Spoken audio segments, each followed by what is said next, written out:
Hi there, I'm Tim Ellis and welcome to my YouTube channel and this informational video about how to make a customized color palette from an existing painting that either you made or that you found online, something that you're excited about where you really like the colors. So I'm going to be doing this in Procreate. If you haven't used Procreate before, feel free to do this in whatever software you're using.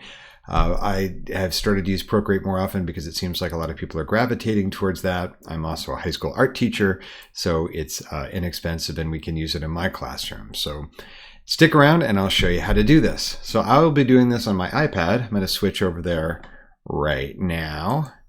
So this is a project that I just opened and I want to show you how we can create a custom palette, and then in the next video I'll show you how you can colorize this image. So I went ahead and started a new project. So when you're doing this, I recommend when you're starting a new project in Procreate, if you haven't done this before, let's actually just start where I just was. You click Gallery in the upper left-hand corner. When you click Gallery, it's going to allow you to open an existing project, or in the upper right-hand corner where this plus sign is, you can open a new project, which is what I'm going to do. You can also open it from an existing photo, but it's going to default to whatever resolution the photo is. So I don't think that's a good plan if you want a high resolution image. A lot of times I paint, my paintings are blown up very, very large, and so I want to make sure these are as high res as I can make them. So that's what I'm going to do. So I hit plus. If you choose screen size, that's already pretty high resolution. It's 2732 pixels, which is pretty great. So that's what I'm going to choose. You can customize that. If you make your resolution too high, you're not going to be able to do very many layers. All right, so now we can add a photo. So I'm going to just go ahead and add a photo here, and I'll be using that in the next video. So I'm going to go insert a photo, and then you can any photo that you've saved to your iPad, you can add. So I think I'm going to choose this generic photo of this woman, and I'll make that nice and big. And just so you can see it, I'm also going to add another photo. So I'm going to go head back here, insert another photo, and this photo is from the painting that I actually want to use the colors for. This is a painting that I did of Paul Gauguin, the famous painter that did all the Tahitian women, and I tried to use colors that he uses in his own paintings in this painting of him.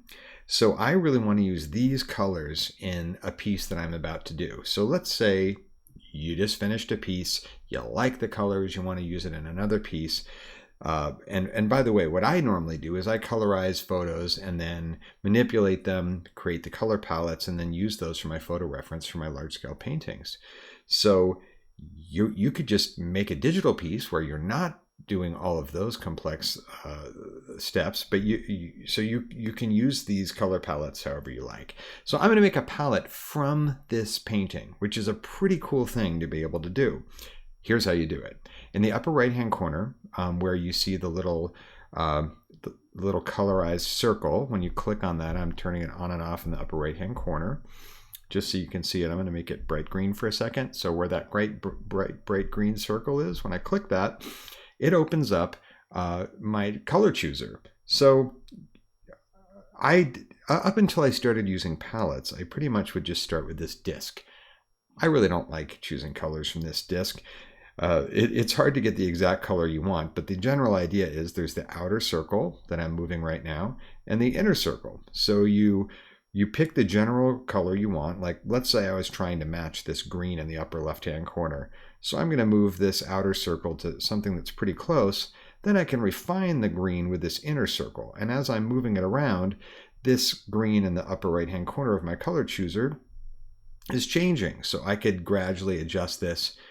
And I think that's actually pretty close to that green I'm trying to match. Well, here's a really, really great way where you can actually pull the colors out of this painting and make our own color palette. Now, I've already done this here. If you look where I'm going to click palettes, this very top one is called Paul Gauguin. So as you look at this color palette, you can see all these colors are making an appearance in my painting, which is pretty cool. So that's exactly what I want to do. So here's how you do that. So once again, to get to your colors, click the little green guy. And by the way, a lot of you guys already know these basic things. I'm just telling you step by step how I tell my students in case you're not quite sure. And then I'm going to hit the plus. So it's asking me to create a new palette. So one of the options is just create a new palette where you're going to be able to choose colors you want. You can do it from your camera. You could literally hold up your iPad and take a photo. You can do it from a file that you uploaded or from photos. So I'm going to go new from photos. Now it's going to show me everything that's in my camera roll here, and it could be anything you want. It could be a photograph, but I'm going to choose my Paul Gauguin painting. So right away what it does is it figures out how many colors are in there, and it's not going to choose, you know, if you have a super complex amount of colors, there might be a way to edit this that I have not looked into. I just clicked the little dots to see, but it's probably making that, it looks like about 40 colors to me. It's 3 high and it looks about 12 across, maybe pretty close to 40. So anyway, now that you've done that, you can do this with your own image that you want to use. If I click on palette, you can see it just highlighted the words, and now I can title it whatever I want. Now I already made one called Paul Gauguin, but I'll just call it Paul Gauguin 2. So I've got another one that's the same. And what's cool with that is what I'm going to show you in the next video. So once you've got that color palette, you could then use those colors and add them to an existing black and white photo and colorize it. That's what I'm going to show you next. Hey, if you like this, please subscribe, hit like, share it, whatever you like. And by the way, if you like what I'm teaching you, I also teach beginning drawing, where you can go from drawing stick figures to drawing pretty photorealistically in about 2 months. I have some free drawing lessons. If you subscribe to my mailing list on my website, you can find that link below, and you can do that too. All right, I'm Tim Ellis. Thanks for watching.